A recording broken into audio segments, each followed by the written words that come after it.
Alright, let's discuss bidirectional RNNs. And the application we're going to look at here is sentiment analysis. Remember we use the IMDb database. To make you see what the issue is, I have a sentence here. The movie was very long but fantastic. Yeah. So if you position yourself here, because this is the way the sequence goes, these are all your input. If you position here, you only have information on the left. So the movie was very long, you would incline to say that the sentiment would be negative, right?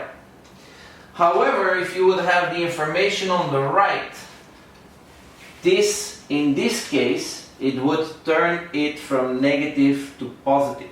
Yeah? And that's the idea of bidirectional RNNs is, you could process the sequence from the other side and then put them together to make a decision on the sentiment. So I've drawn this here, and you have here your inputs. This is your forward RNN, this is your backward RNN. So basically what's going to happen is that you're going to go from here to here as well, like this. Yeah. And then you have, of course, the arrow from here to here, and this arrow is going to go as well. Yeah. So the same here, like this. Yeah. This is going to go here. This is going to go like that, right? And the arrow you see here is coming from the other side. So this is your backward RNN, and here you have your concatenated hidden states. Yeah? If this is, for example, red, yeah, then one piece is going to be red here, and it has some information on the other side as well. Yeah. So that is the basic idea. So you go from left to right, and here you also go from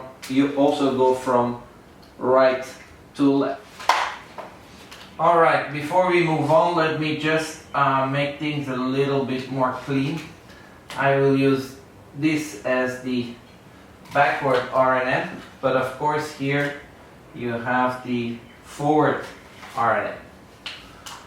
Yeah. Now, how you do it in Keras? Well, here you have layers dot bidirectional before you have layers point GRU. Yeah. So the GRU layer and arguments actually embedded in the layers dot bidirectional.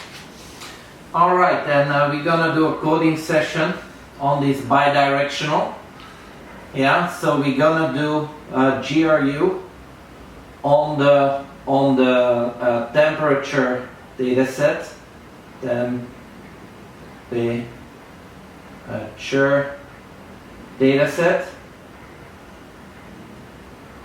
that we've been using in this chapter a lot, and we're gonna add dropout.